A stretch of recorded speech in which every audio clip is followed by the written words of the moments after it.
Oh, yeah. Here we go. Bridge City Radio, 100.7 FM, KCLA, out of the beautiful city of San Pedro.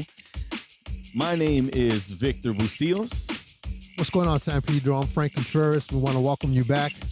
Yes, you're here with us on Record Talk. Another evening with a special guest. All our guests are special, just so you know. We have someone in the studio, if you can't tell by the music that we've had in previously, put on an absolutely shocking show. Love his style, love where his head's at with the music. This is a man, in my opinion, who has the title of a living legend.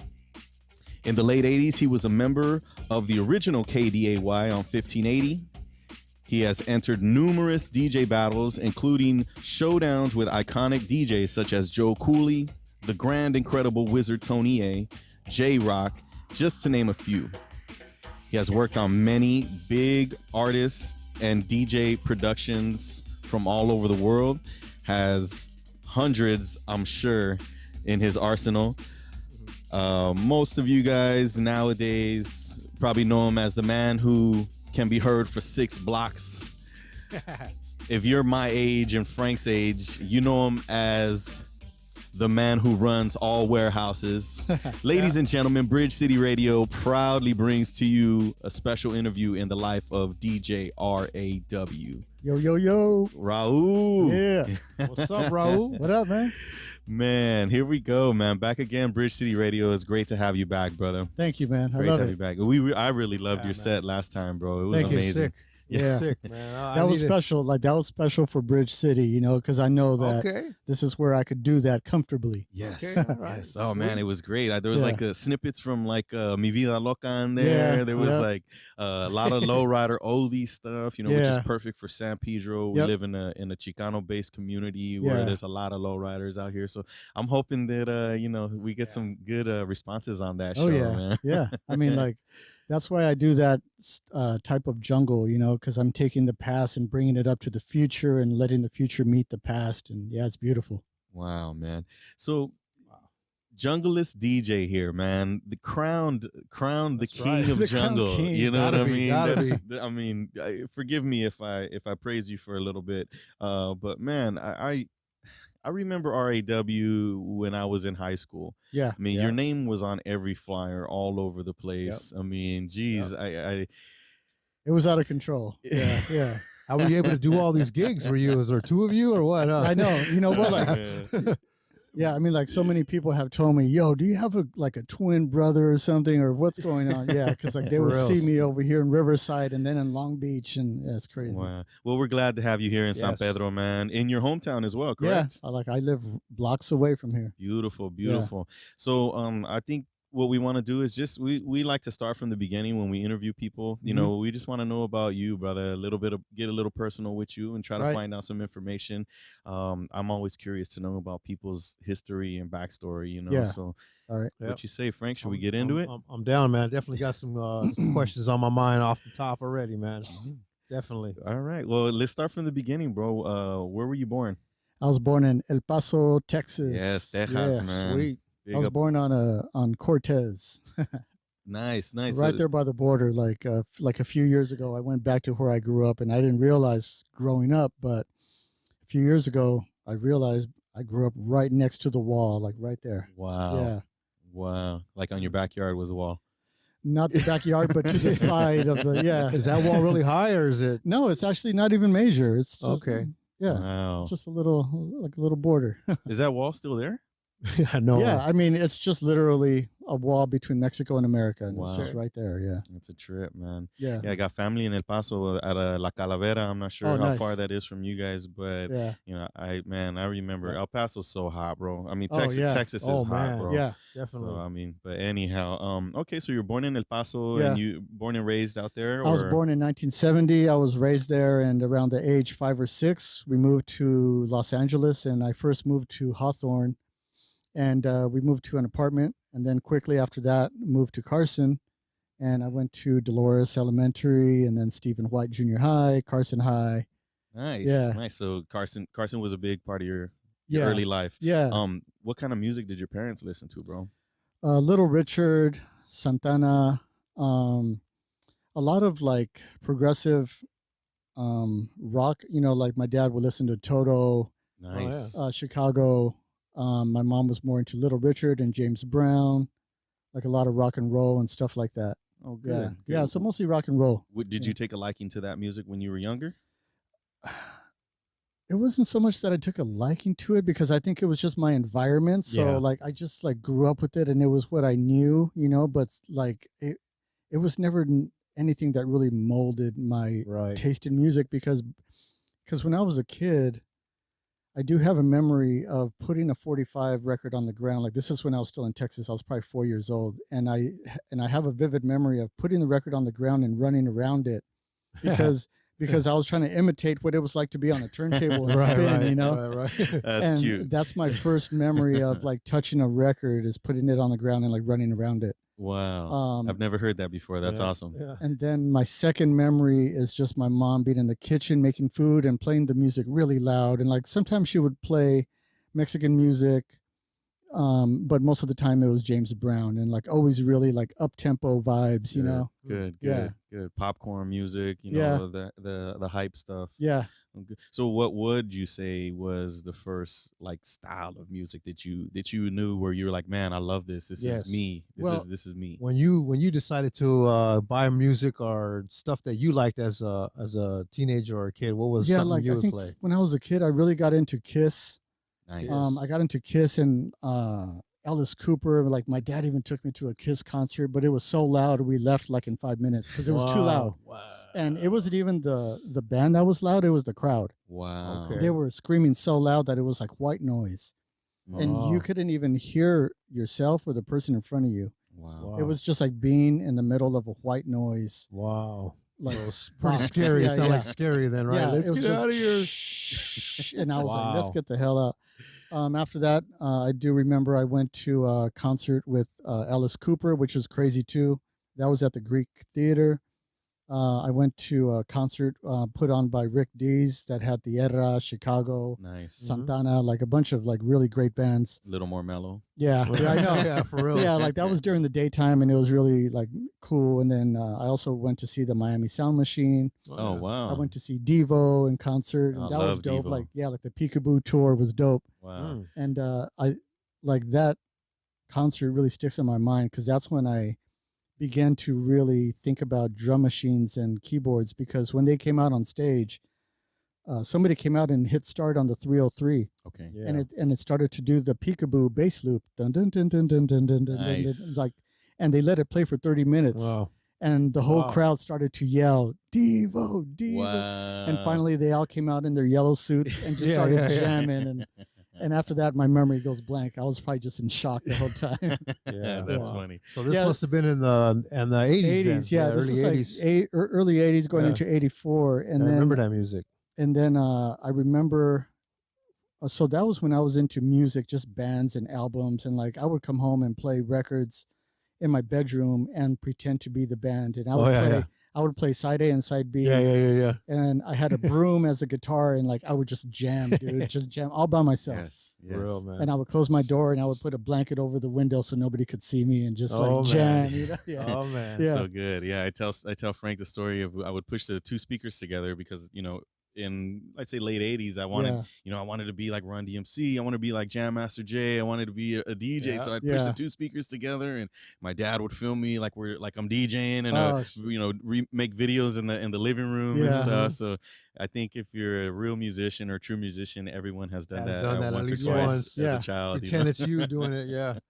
That's funny. I love hearing that. But I was gonna say that, so that's when I was into bands, like just as like more of a fan, Yes. like of their albums. Right.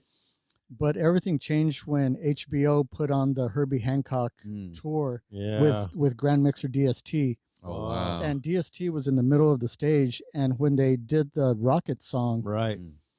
the whole concert switched from like Herbie's jazziness to all of a sudden it was like a glimpse of the future with like dancing robots. Yeah, I remember that. And Yep. and Grand Mixer DST had the turntables hooked up to a phaser and like an echo pedal.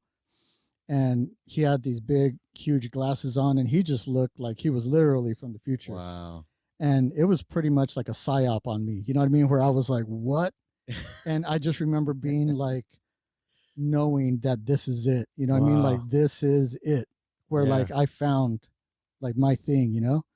And like, yeah, from there, like I just always stayed focused as a DJ. Like, and for me, it's all about Grand Mixer DST. Like, if anybody needs inspiration, just go back to that video, you know what I Yep. mean? And like, Yeah, that's a similar story a lot of people share. So I'm thinking that was around 82, 83, Yeah. 84. yeah, So with that being said, what was the age when you had first got turntables? probably, I think 80. So I was 13, like 83 or something, like 13, maybe. yeah. And like I got JVCs, and, Oh, and like okay. they were belt Nice. drive, and I had no clue about slip mats. So at first, I had the rubber mats, and I Yeah. was like, "What Oh, the yeah. heck?" Ruining the records. Yeah. And I don't know who told me, but somebody was like, "Just cut a T-shirt," and then like I was like, "Cool." I put a T-shirt. I was like, "Yeah, buddy." Oh, okay. yeah. Damn, belt Sweet. drives, JVCs. That's better JVC. than we had. You had Marantz, huh, Frank? Marantz, yeah. Marantz, yeah. yeah. Some brown ones, yeah. Yeah. I had linear text, because man. They weren't even. if you remember how much were 1200s back then, they were like so expensive, Yeah. man. I mean, you Yeah. couldn't just jump into it. My No. parents weren't going to buy me 1200s. No way. No, not Yeah. at all, man. They Not were at like all. gold. I remember just going to Circuit City and seeing them and being like, "Oh my gosh!" Yeah. These I things- think I think my JVCs, I think they got them at Montgomery Wards. Nice. Yeah. Nice. so they then- probably got the job done, though, right? Yeah, for sure. Yeah. Yeah, I mean, After you 'cause- cut the T-shirt, obviously. Yeah.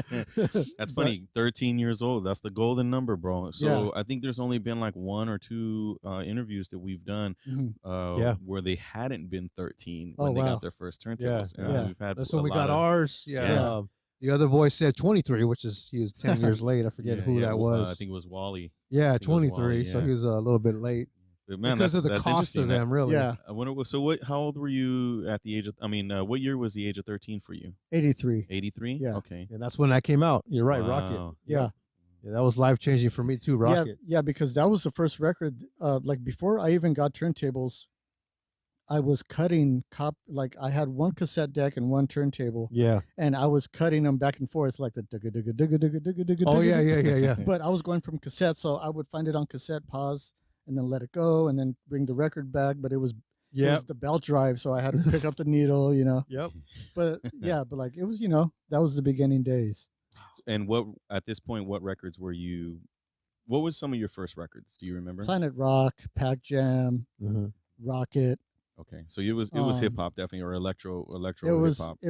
it was electro because for me, like the DST represented like robotics and like Yeah. all that like space, like outer space, and Yes. because to me he was like a robot. You know, Yeah. I mean, like even when he was scratching, he would purposely scratch in a way to where it was really mechanical. You know what I Wow. mean? Like he was Mm. purposely putting on a show for the crowd. You know? That boils down to the Yep. true definition of hip hop, where you're just being exactly who you are and trying Yeah.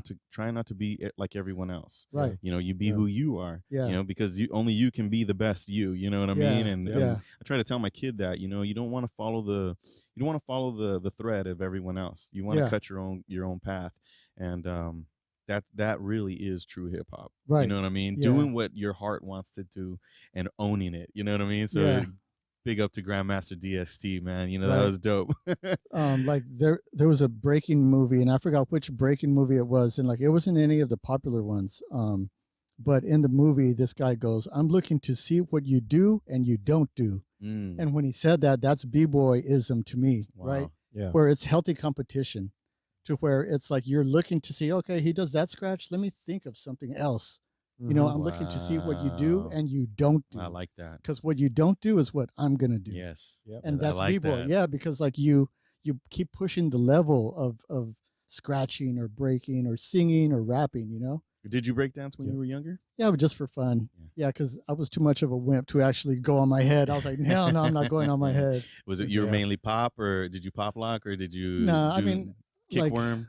you know, I went to some store and got a big piece of wood and put vinyl on Yes. it, and I put it in the backyard, and I would spin on my back, spin on my knees, and that's about That's it. about it. Yeah. Yeah. Same with me. I was never no good at it. Yeah. Yeah, I was never no good. I tried though. I was Yeah. too fat, man. So it was pop locking. I mean, I did the kickworm every now and then. Yeah. So, but yeah, those are the good old days. Back to the man. scratching too. You know, when we seen DST, I remember he had those headphones with the with the Oh antennas on yeah, it. that's another And, thing. I mean, like Ant-Man. Yeah, Yeah. it was so crazy too, because when we thought of record and scratching, that was like forbidden.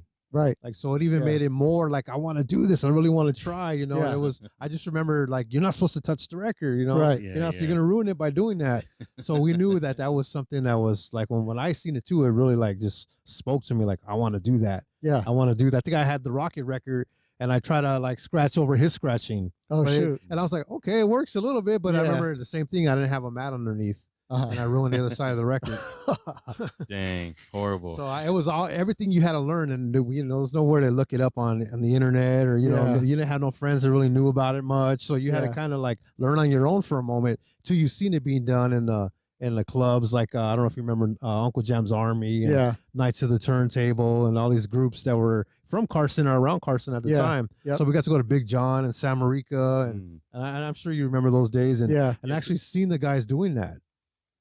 You actually, that's funny because you brought that up, and I think I read somewhere where you were actually in a crew at one time, right? Around that time, What's that? you were in a crew at that time. Yeah, correct? like during like early, like the very first DJ crew I got with was called Midnight Gents, Midnight Jets. and they played high energy and disco, and yeah, like they pretty much pulled me into what they were doing, and they taught me how to put high energy records from Italy on 45-10 and like play them so that they would be like up tempo, you know? Wow. Yeah. Okay. And so like we would do a lot of disco records, but 45-, Yeah, so that like they would play really fast, you faster know? than normal. Yeah. Yeah, and that was like the older crowd, and like I had no clue, but those guys were older, you know, like they were already doing 21 and over stuff, and they would sneak me in the back. How old were you? I was like 15 or something. It was Wow. like 16, and then after that, I got involved with a crew from Carson that was doing local events and weddings and quinceañeras, and they were called Modern Music.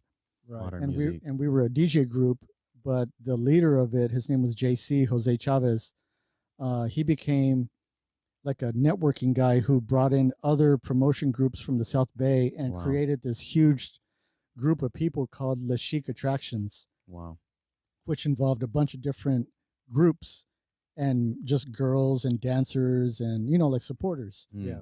And And- you guys used to put on big shows back Really then, big right? shows Yep. at San Marica Hall I mean, mostly. Yeah. I think I read where you even had like JJ Fad, NWA Yeah. Yeah. before they were even Right. big, right? Yeah. I mean, we paid $50 for JJ Fad. Wow. Oh, they were Yeah. big. They were actually already big.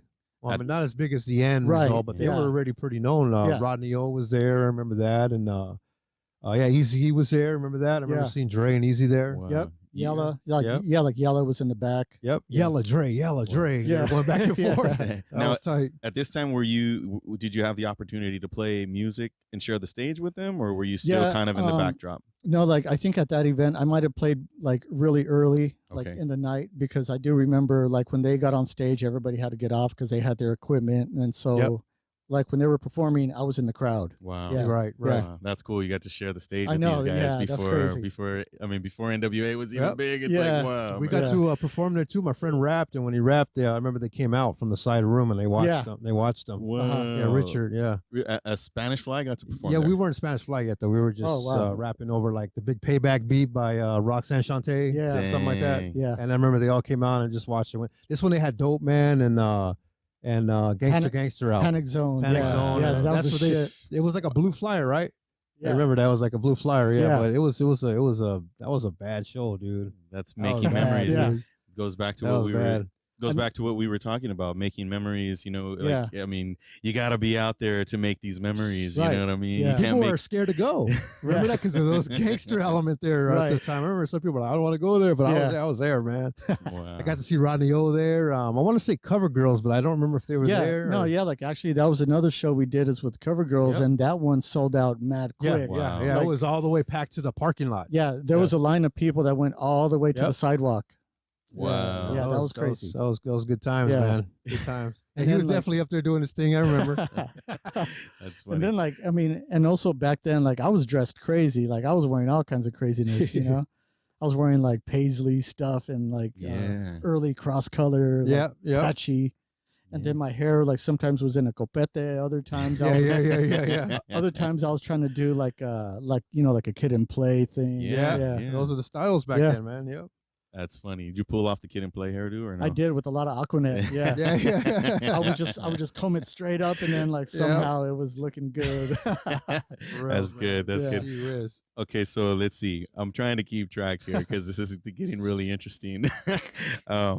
But okay, so we were talking about Rodney O. I see also that you had the opportunity to enter some battles with Joe Cooley. Is that right? Yeah, that was in Long Beach. That was at a club on Broadway. Mm. And the name of the club like is slipping my mind right now. Yeah, but Jose Chavez, like the guy who ran Modern Music, he told me, hey, like we could go to this club and if you want to battle Joe. And for me, it was just an opportunity, you know. Yeah, Right. I really didn't look at it like, yeah, let's go beat him or anything like that. Right, It was just right. like, it was like, yeah, cool. Like it sounds crazy. Yeah, to have your name on the bill Yeah. with Joe Cooley. Yeah, I'm, Joe I'm Cooley sure was so good Well, back then. No, well, no, I mean, like my name wasn't even like on the flyer or Wow. announced. Like it was that night. They said, "Yo, do you want to go do this?" I said, "Sure," and we did. And then, so I got up and I did my It's Times on 33, and he gets up and does them on 45, and that's the Wow. end of it. Oh, man. Wow. Still though, man. Yeah, I mean, to but I have mean, that the opportunity, opportunity, yeah, yeah. that's dope. So you're man. talking about Graham Central Station? Is that yeah, what it was? Grand Central Station. Yeah, I remember that. Yeah.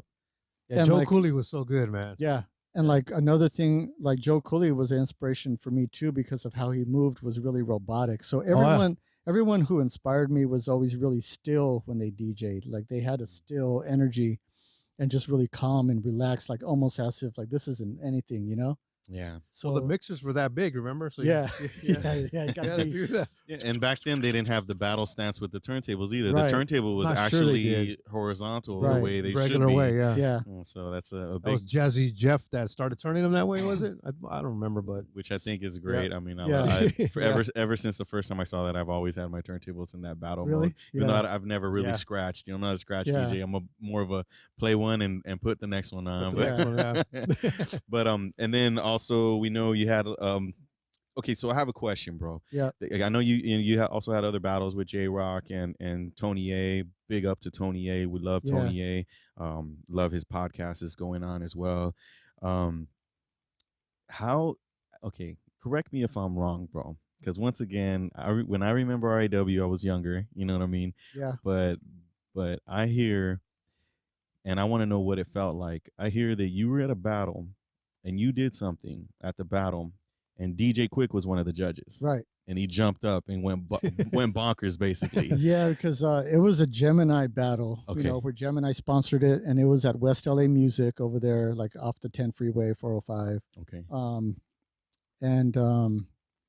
So all the DJs who played before me, the needles kept skipping because it's Gemini equipment. Oh, so, yeah. so Yeah, everything yeah. is just skipping like Yeah, crazy, for right? real. Oh, And so man. once again, this comes back to I'm looking to see what you do and you don't do. Yes. So as I'm watching them, I'm like, oh shoot, everybody's trying to get crazy with the turntables.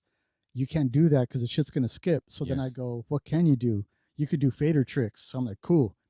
So then like I purposely brought jungle records because I wanted to stand out, you Mhm. know. Mm. So everybody else was doing, you know, the hip hop routine.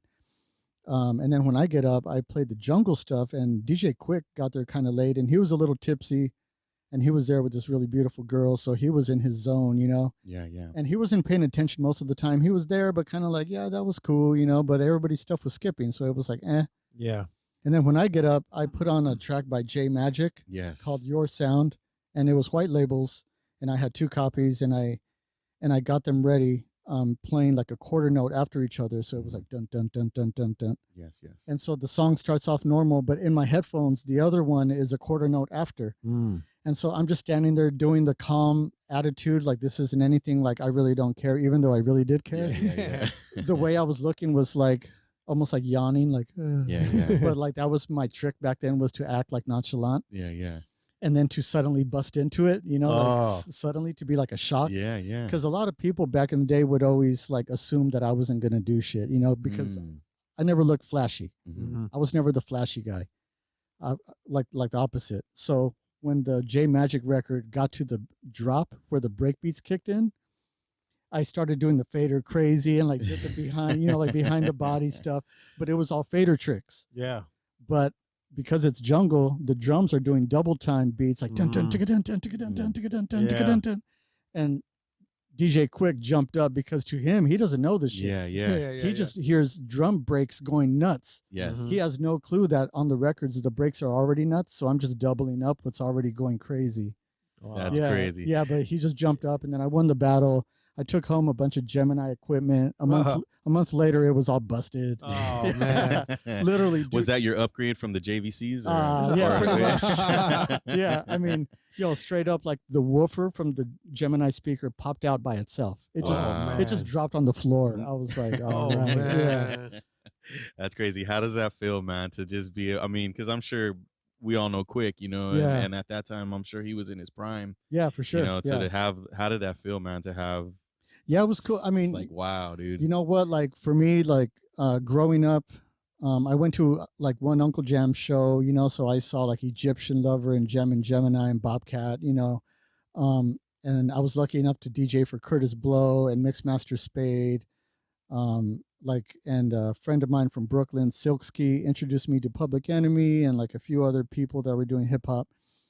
So for me, like even though I didn't know DJ Quick, because of friends, you know, who knew him and stuff like that, like I kind of felt connected to him, you know, Yeah. because even though I was a jungle DJ then, my heart has always been in like South Bay, you know what I mean? Like, Yes. like our history, you know, because I still consider myself from those days, even though people look at me like a rave guy. Right. To me, I'm a hip hop dude who stepped into the rave world, you know? That's good to hear because I kind of see you too as a hip hop DJ. Yeah. Because I mean, when I first heard you, that was you were one of my influences as a DJ. You know, I remember hearing your 4-track mixes, and I was like, oh my gosh, because I heard 4 tracks from I believe Dr. Dre, the Rhodium, Yeah. and it was kind of like you know, it was good. But for some reason, yours stuck out more because you were using like cartoons and like stuff from Star Wars in there, and I was just like, oh my gosh, now I got to get a 4-track and start doing this. And it was just amazing to hear that, man. So to me, that's where I just fell in love with your style, man. Was early South Bay DJ days, right? Yeah, and like once again, this comes back to the looking to see what you do and don't do.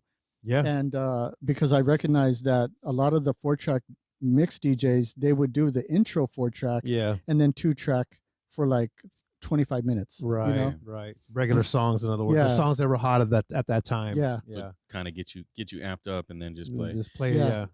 So what age were you when you started doing production?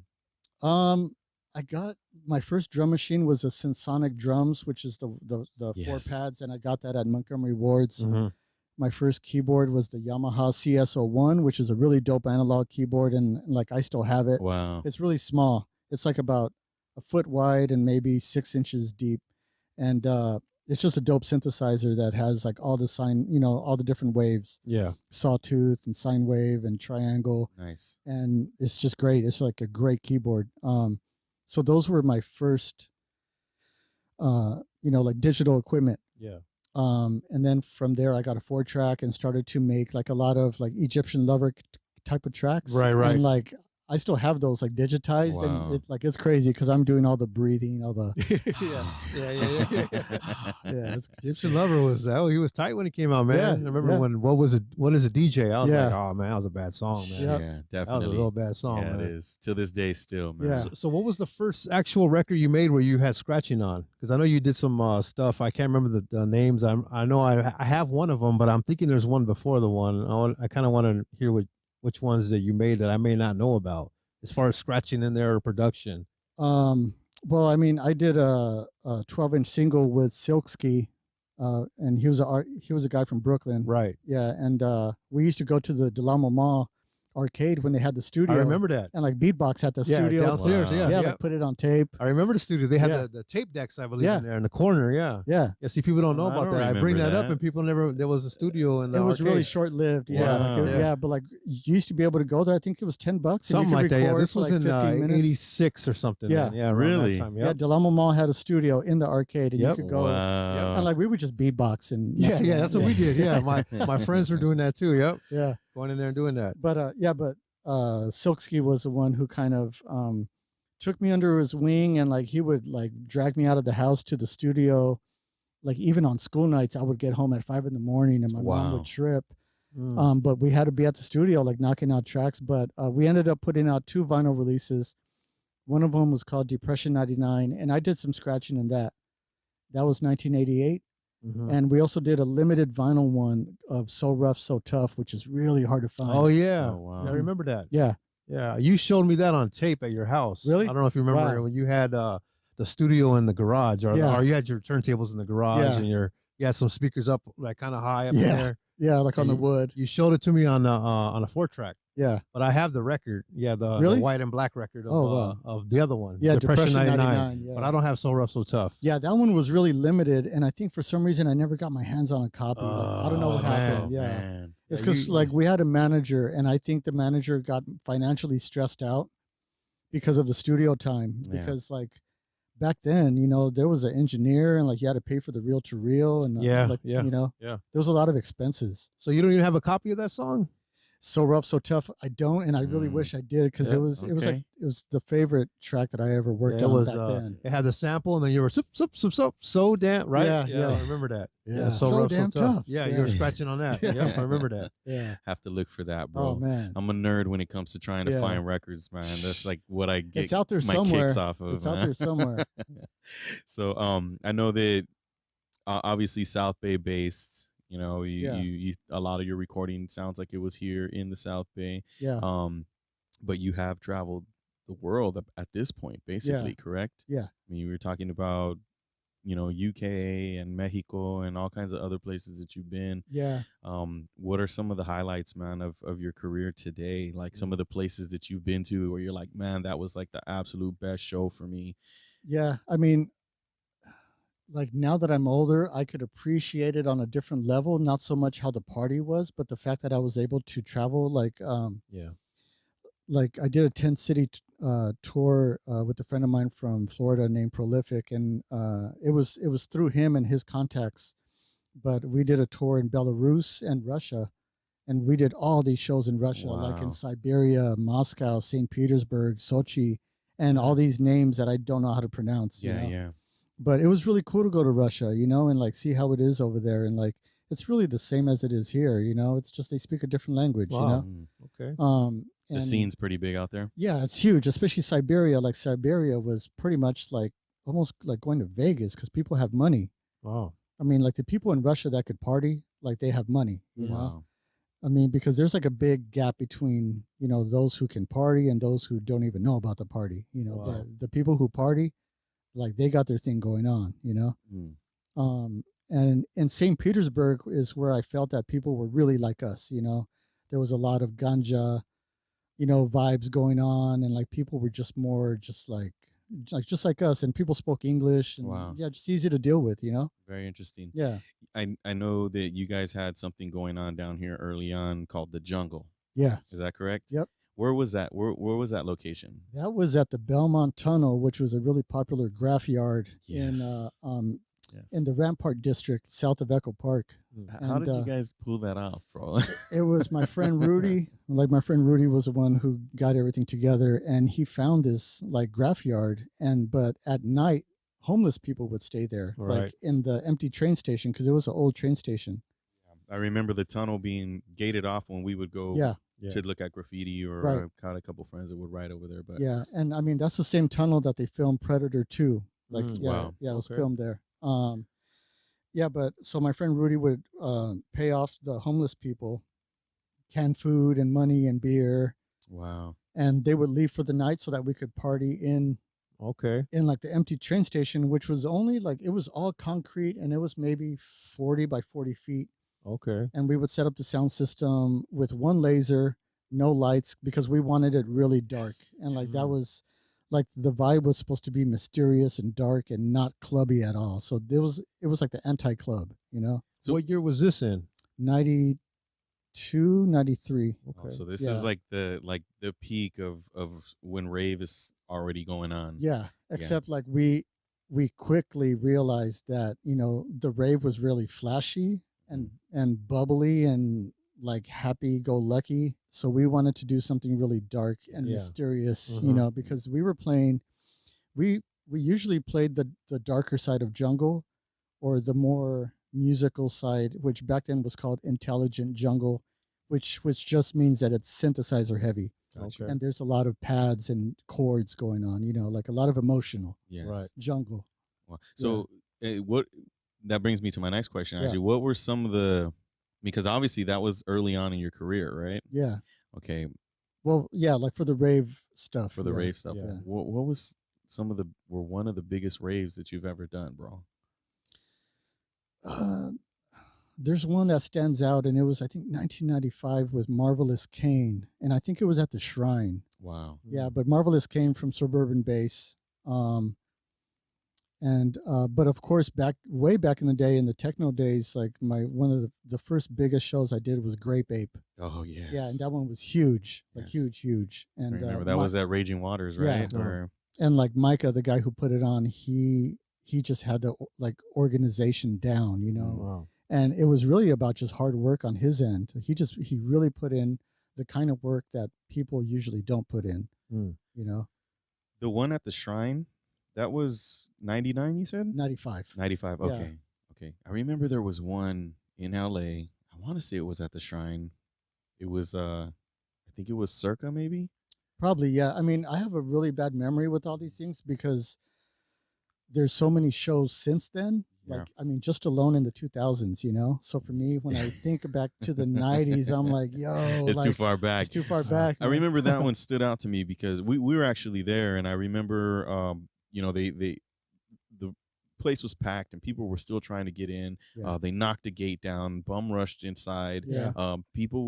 Somebody was passing out vials of GHB, Oh, shoot. and people were passing out left and right. I mean, Wow. ambulances were coming all over.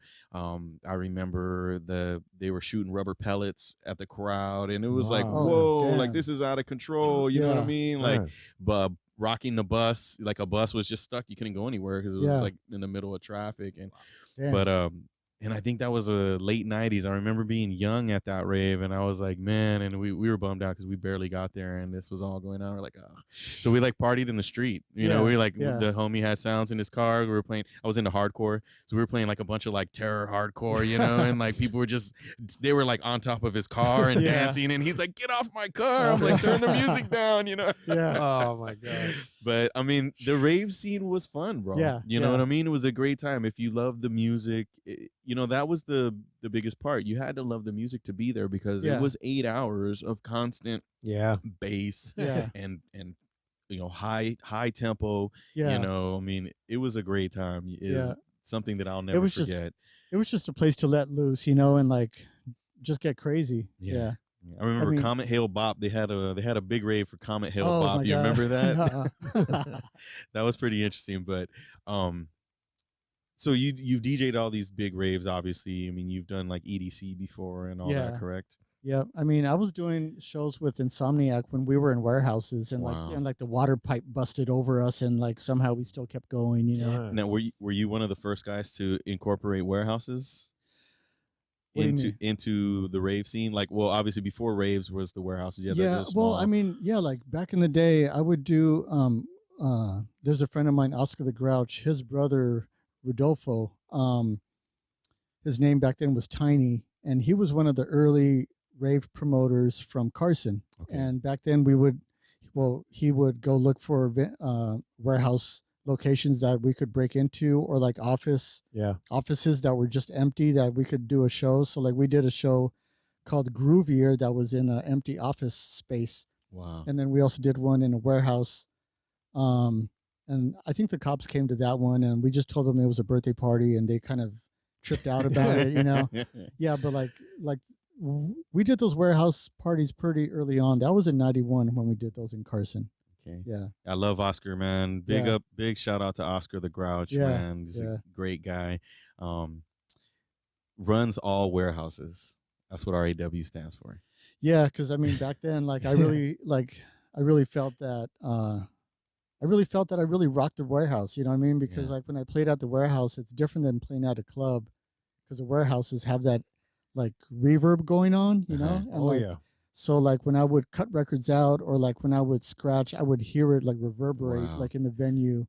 So yeah. Well, so you definitely were, bro. I mean, I was on the outside, and I'm sure you've seen a lot more being on the inside, you know, all the crowd response. But being on the outside, man, it's just like, I mean, I think Frank can agree. Your name was everywhere, bro. Yeah. And it was like when you were getting, it was always like, oh, this event, you know, R.A.W. is going to be there. And it was like, oh, okay, well, that determined whether we wanted to go or not. You know what I mean? It was like, oh, well, we got to go. Yeah. You know what I mean? So like, but Oscar was right up there too. Oscar the Grouch used to play a lot of events. I remember seeing his name a lot. And DJ Trance. DJ Trance. Wow, man. So bringing back memories, bro. So I remember your tapes. You had a bunch of tapes out too that said R.A.W. on them. Right. Yeah. So you were making tapes and they were getting, would you guys pass them out at your events, or just people giving them out to their friends? Yeah, I think like early on I was just passing them out because it was promotion, and like and I think I got that because in the 80s I was doing like swap meet, like there was these guys named the Twins,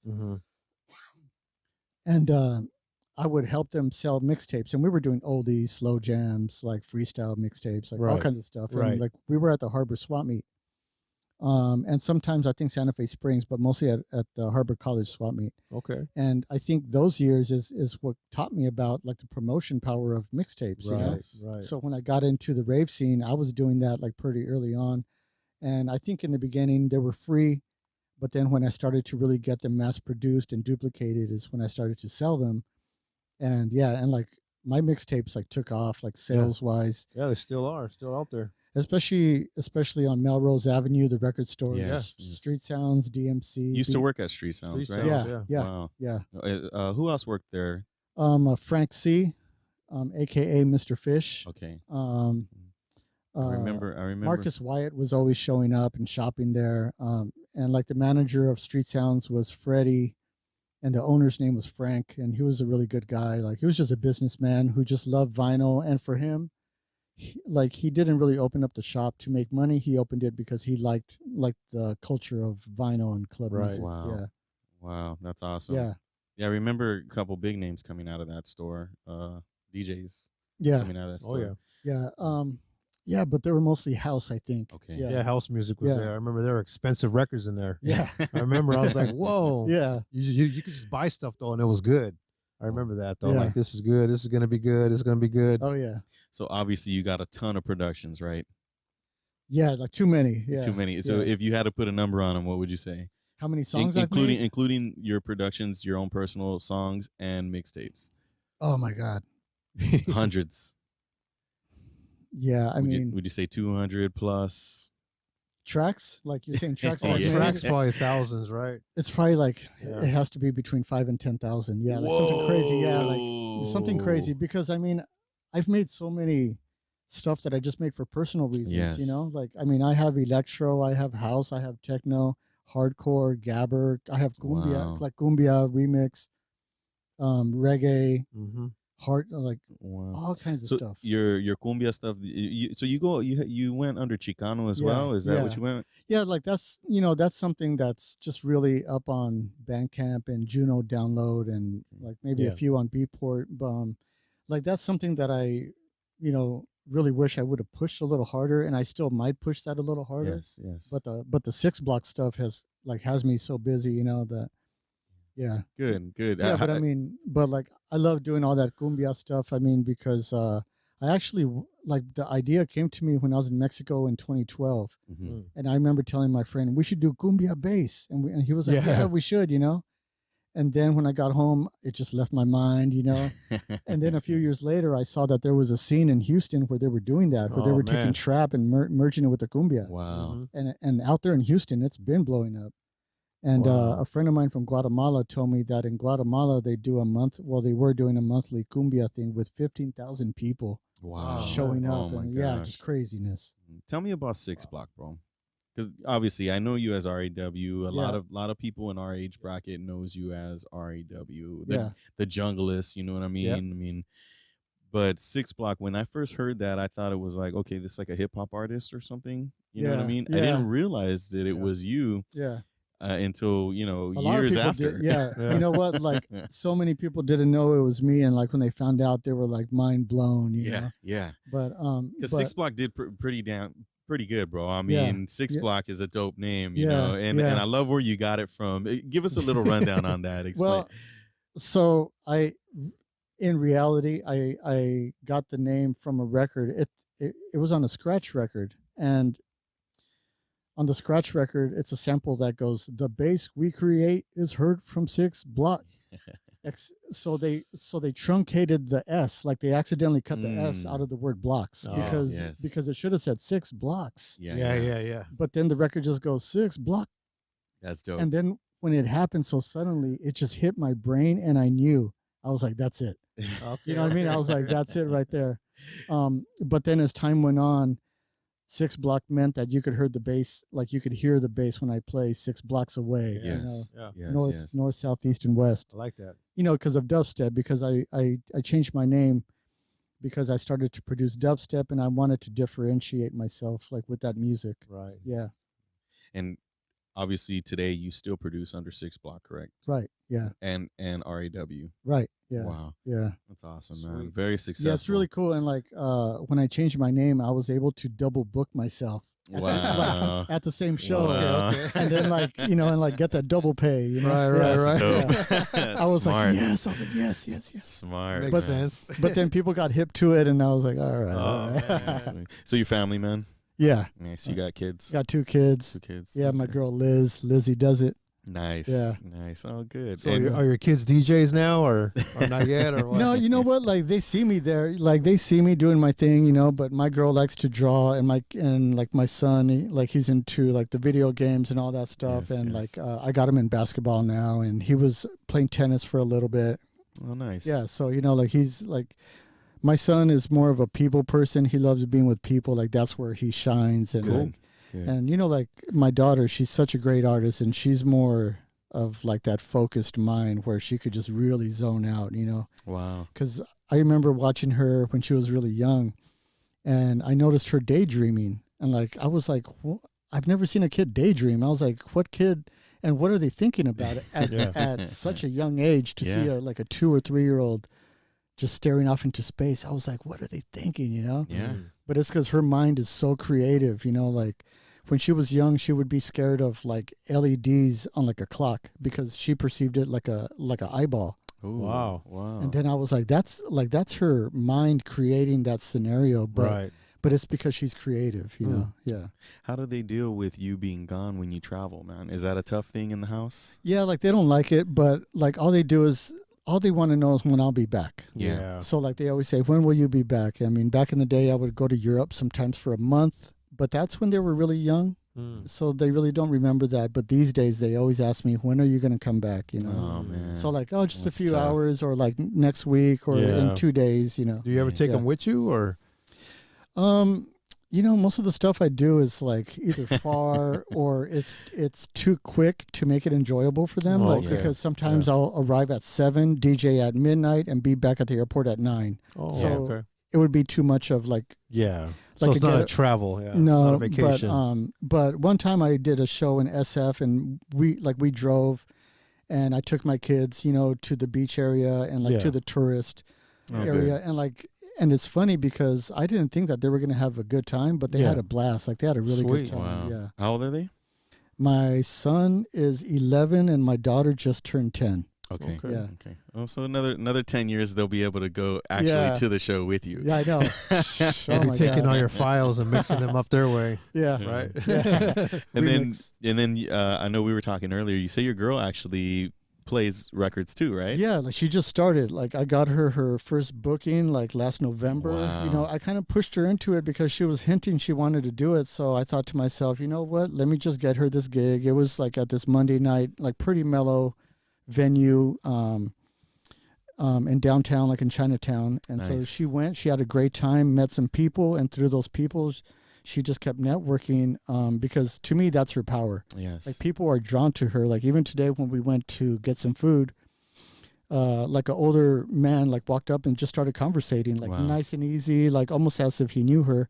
But she has that power, like Oh, people good. power, you know. Yes. Right. And so I told her that years ago that if you get into this stuff, it's going to be so easy for you, Yeah. you know, because half of being a good DJ is the networking that's involved, you know, That's true. because there's a lot of DJs that can walk in and people might perceive the ego and then like they won't approach them because they're Yeah. like, whoa, like they're on some like, Yeah, you're you right. know, you know. Yeah. You're right. But if you're open, friendly, and have a good attitude and move when you DJ and look like you're having a good time, It just opens that many Yeah. more Love it. doors. yeah, because like, you know, like people feed off of your energy when you're DJing, you know. You're Yeah. absolutely right, Yeah. man. Yeah, It's but so her name true. is Lizzie Does It, and she's looking forward to starting her podcast. She just bought a microphone on Amazon. You know, Nice, nice. Does she have a So- podcast name yet? not yet. Like we were Mhm. talking about ideas all this week, and Nice. you Oh, know, we'll have to get her in, man, Yeah. so she could promote the show, and Yeah. and we can check her out. Yeah. That's great. I do wonder, how that always works with other people when they're traveling with family. You know Yeah. what I mean? And it's hard on us because Yeah. we love what we do so much. So it's great to have the support of a woman or a man that backs you up 100% on what you're Right. doing. yeah, But it can be tough. It can take a toll on the family. yeah. I you know? mean, once again, I didn't realize that she wanted to do all this stuff, you know, Yeah. but like she just quit her job, which was like the people at that job, like they just weren't, like they weren't being cool at all. So I'm glad she left there, because now she could breathe mentally. Yeah. So like, I'm just, Does she like jungle music?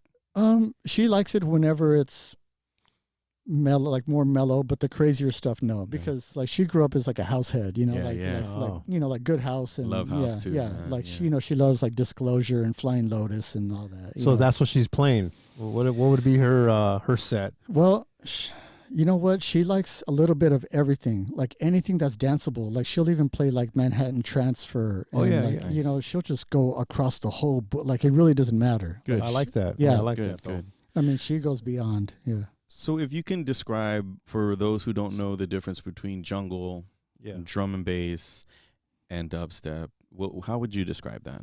Well, I like to. So jungle is taking hip hop breaks or funk drum breaks, speeding them up, and then remanipulating the pattern, right? Okay. And sometimes it could just be nice and easy pattern, like at 170 BPM. Other times it's like a drummer going crazy, like Yes. really manipulated I love that part. drum programming, and like all this is software and like computer programming, drum machine Yes. stuff. So jungle is more like where you could sample jazz, oldies like I do, reggae, hip hop, and incorporate it over the drum breaks and with a lot of bass. Okay. It's bass music at the end of the day. Love the bass, man. And- Especially the wobbly part. That's Oh, my yeah. favorite. Are you Wah, wah, speeding wah, up, wah, wah, wah. when you do that? Do you speed up the original song, or do you just do the sometimes, drums? yeah, like sometimes you can. Like back in the day, a lot of the jungle guys would speed up the records and sample that. Okay. But these days we have the option to leave it at the original pitch, but just reprogram the drum patterns, Okay. which is what I like to do because you retain the beefiness of the track. Right. Right. But drum and bass is more technical, and it's more of a software sound, Okay. which is jungle is more sample based, and D&B is more software based, where a lot of it is synthesizer, highly processed drums. It's a lot louder, and it hits a lot harder because of the frequencies that are being used. And I mean, these days, like they're really, drum and bass has always pushed technology and has really, in my opinion, pushed engineering and sound design to limits that, like in my opinion, D&B has silently pushed technology to where it is now. You know? Yeah. And then dubstep.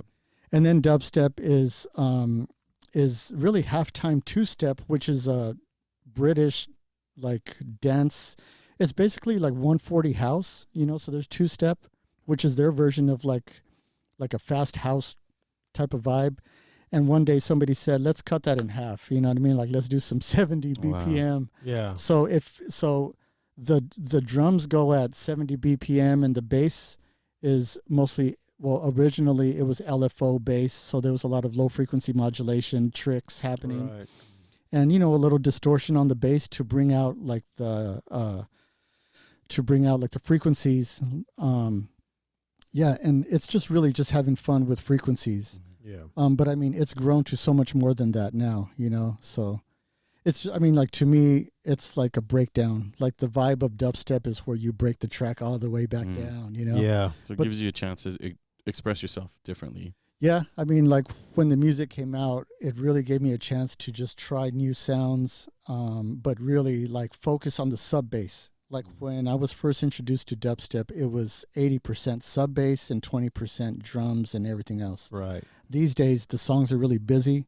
Okay. And they're really meant to capture your attention and to kind of blow you away. But originally, dubstep was the opposite, like really mellow, sci-fi, trippy, sub-heavy. Yeah. Obviously, you worked with a lot of artists. Yeah. I mean, you were telling me before the show that you did a song with Junior Demas. Yeah. I mean, yeah. I won't even try to act like I know how many people you've done songs with, but who was some of the funnest or the coolest people to be like, wow, I got to do a track with this person, and who would be somebody in the future that you'd love to do music with? I think like the best experience was when I worked on DJ Muggs. I worked on his dubstep album called Bass in Your Face. Nice. And he let me go to his studio and just work on tracks with him. And we knocked out the whole album. Like I basically took over the bass line duties and stuff, and like sometimes on the drums, on like the effects, but he did all the arrangement. And it's cool because like he could contact someone like Chuck D, like right there in that moment that he had an idea, he could contact Chuck D and like have Chuck D knock out a vocal and send it over like the next day, Wow. Sweet. But yeah, it was just really cool to work with Muggs because, when you see him on the Cypress Hill videos and stuff, like, he's mean mugging and like, doing all that like Cali stuff, Yeah. But then when you meet these people in person, a lot of these hip hop people, like they're just really artistic, driven, positive people. Like, I remember one time me and my friends walked into the DJ Muggs studio and, we were kind of nervous. So like we were really quiet and kind of like too mellow, Yeah. And like I noticed DJ Muggs was like, yo, but like trying to wake us up, like, like raise your energy. Yeah, and, like, you're bringing me down. Yeah, like step into the studio with some like vibes, Nice. like so wake up a little bit. You're like, okay, Who would be myself? Yeah. Who would be an artist if you could choose anybody that you would love to work with today? Who would it be, man? I guess it would have to be Capleton. Yeah, like Capleton or Sizzla. Oh, wow. Yes, Raga. Yeah, because like to me, those guys, they're spreading a message, and sometimes that message goes against a lot of, liberal mentality that in my opinion is becoming too liberal, because what's happening is that people are accepting things that shouldn't be accepted because it's just going in the wrong direction. And, it's because like what's happening is freedom is just opening doors to trashiness, Danger. And so Capleton and Sizzla, they go against that. And Good. They've had tours that were shut down because of that. And like they've had bookings that were robbed from them because of them telling the truth and just saying what's in the family's best interest, Yeah. Right. Oh, I I hear like you, that. man. Yeah. Well, Raul, man, we could go on forever, bro. I know. But Yeah. the clock is ticking. Yeah. We got about a minute and a half, man. But I definitely want you to, let everybody know where we can find some of your music, where we can follow you. Any shout outs you want to give, before we say goodbye to the.